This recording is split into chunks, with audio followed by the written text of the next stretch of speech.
Thought I would come here and I want to talk to you today about 3 mistakes that solopreneurs make when they're hiring their first virtual assistant.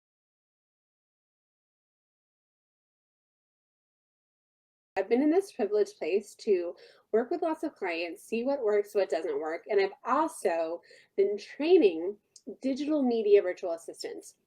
As somebody who's savvy in social media and digital marketing, I've been getting them the tech skills, getting them the strategies and the tactics and the know-hows to get hired online.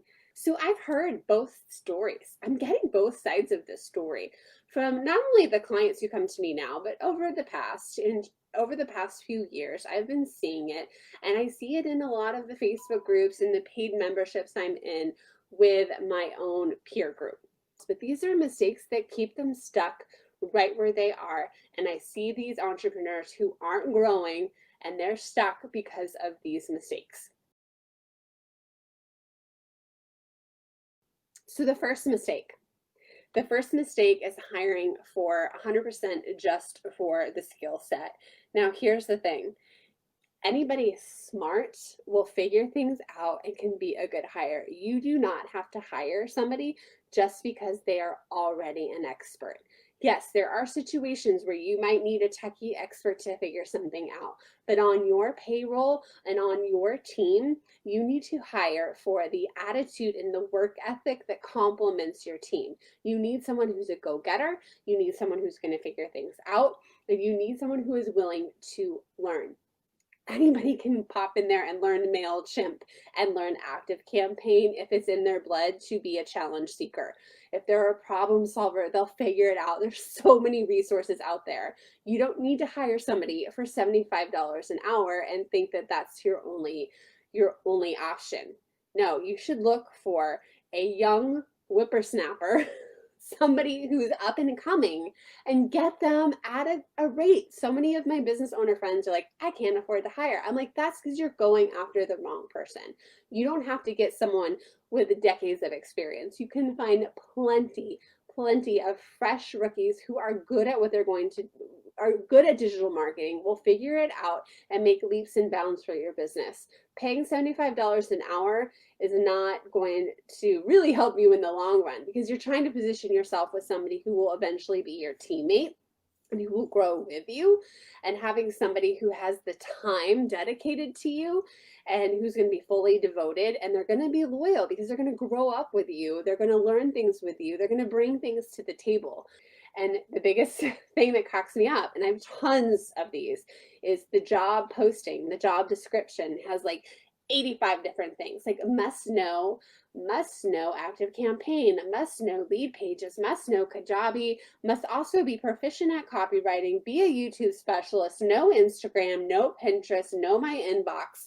No, no, no, no, no. That person who already knows all of those things is already booked out, already hired, and already charging at least $50 an hour. I guarantee you, you're not going to find someone who fits every single one of these little skills. You need to find someone who can handle a couple and will grow to learn the other ones. And guess what?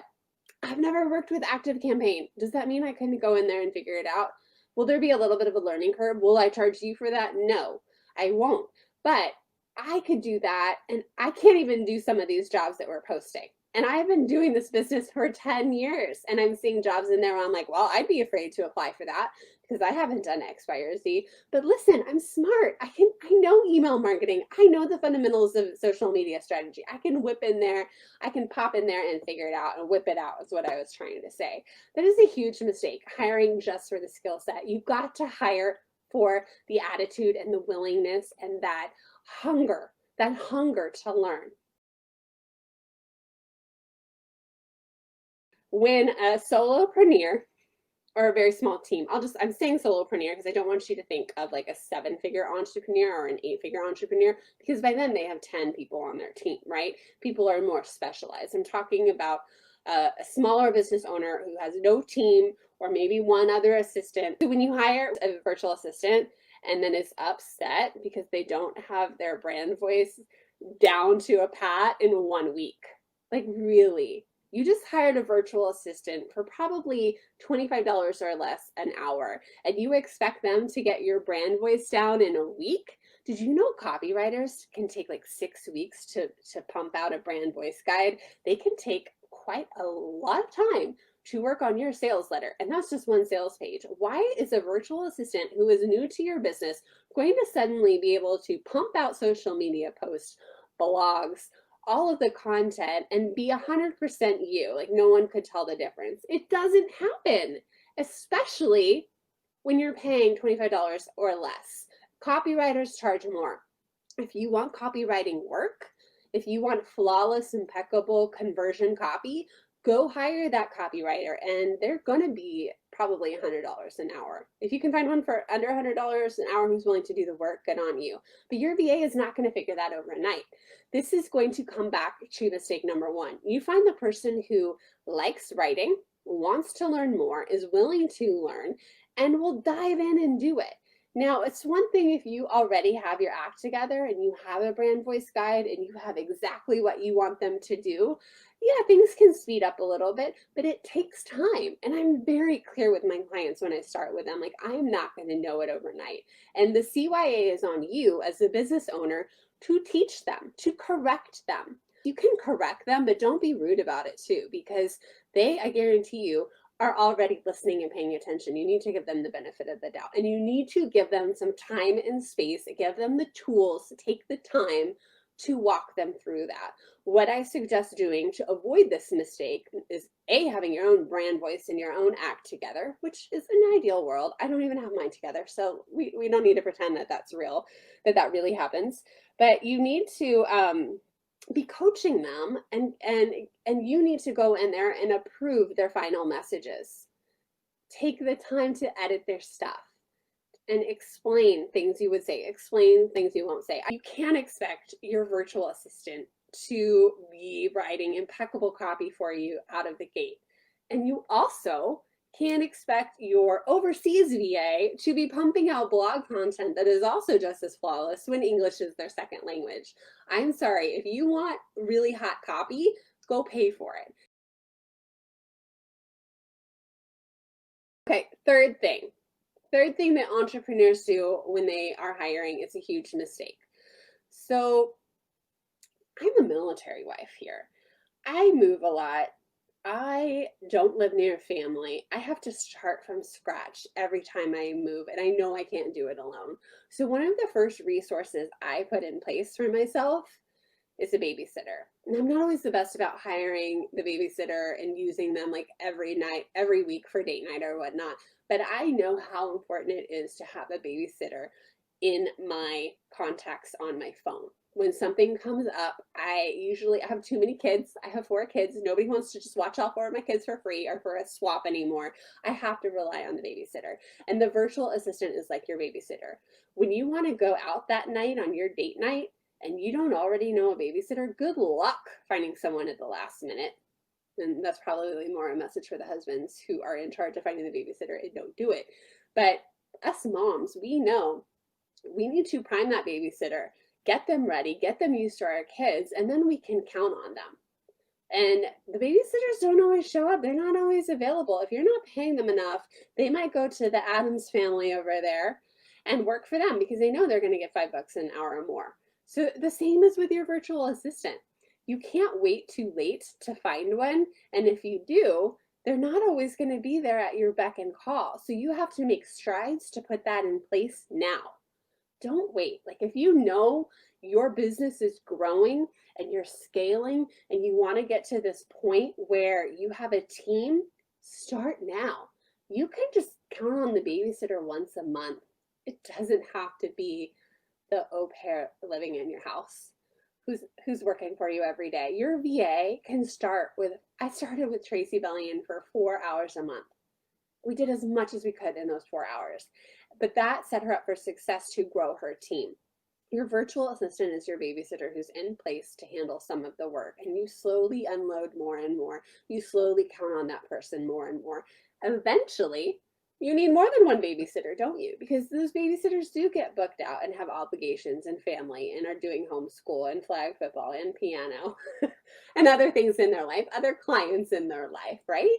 So think of your business as, you know, the future. Where are you really going? Who are the people you need in place now? What steps can you do to find that person? It doesn't have to be this huge commitment where you lock yourself into these contracts and you don't have enough hours for them. You can find that babysitter. Maybe it's the teenage babysitter who lives next door, who's going to be your mother's helper, and she's just going to be available here and there. And you slowly start letting her do things with your 3-year-old until she warms up.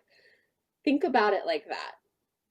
If you wait too late and then you get in this position in your business where you don't have time to train them, you're just going to set yourself up for success, especially with some of the other mistakes, like not having the systems in place, not knowing exactly what to give the babysitter, the virtual assistant, not knowing the tasks that they can take off your plate. I see so many entrepreneurs who are like, I'm so busy, I don't have time. I'm like, I know, onboarding is a pita.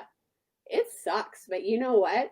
The end result from that, you have nothing but good things to gain when you free up your time and you take to onboard your VA and get them doing the things that they need to do so you can relieve yourself of some of those tasks in your business so you can focus on the 20% that makes the 80% of the results. You know, the Pareto principle here. You don't need to be doing all of the things. You need to have that person in your business you can count on, and you need to work slowly up to that sometimes. But you got to think in terms of like how can you lure them away? Those VAs are shopping around, they're seeing what businesses, which business owners they work well for. Not everyone's a good fit. Which ones are going places, which business owners actually have money to spend, who are actually implementing the things they say they're going to do, who give the deliverables when they say they're going to do so the VA can actually do the work. Like they're shopping around on you, and you need to make yourself attractive and like the good house to babysit at. But you can't swoop in late all frantic saying, I need a babysitter in 1 hour who's going to come save me. You might not get the best babysitter in that situation. The good babysitters are booked out. All right, I hope you loved my analogies. If you're a business owner watching, say hello and let me know if you have a virtual assistant. Just curious who's on your team.